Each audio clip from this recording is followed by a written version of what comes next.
I started out my career first as a book editor, and then I moved to public relations, to advertising, to digital marketing, and now I'm in internal communication. I just feel like this field is going to keep evolving, so you have to just keep learning, get a mentor, look for someone who you think is where you want to be. Join the Institute of Internal Communication if you're not already there. There's a lot of resources, there are people you can reach out to. A lot of internal communications professionals are on LinkedIn sharing great ideas every day, so you could follow them, learn a thing or two, and see how the ideas and suggestions are able to add to what you already know, and use that to build your own unique position on what you want to do.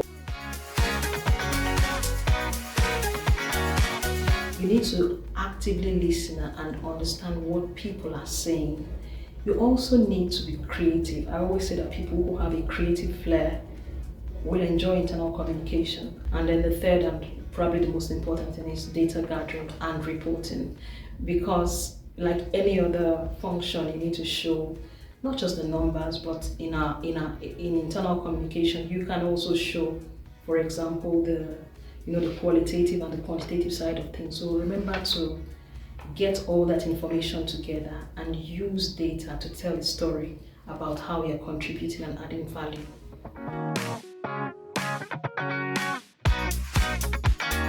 The people, I enjoy working with my colleagues. You get to learn about the job, the work itself, what your organization is doing, because typically you're not in as a communication person, you're not in the front line.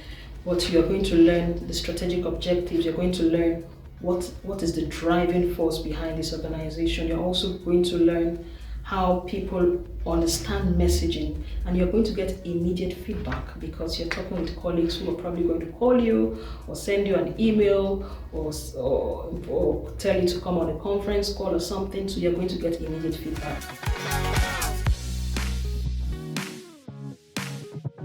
People are just people, right?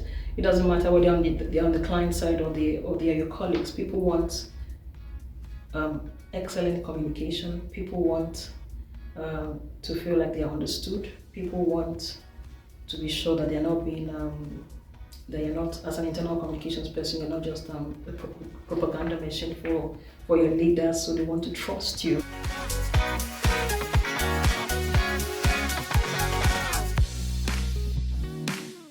There's been a lot of talk about internal communication and engagement. So depending on where you are, you may find that the role internal communication merges with engagement, and that means that there's an opportunity to shift culture within the organization. And many people would say, oh, don't take that on. I think that's a separate job on its own. I agree, it's a separate job.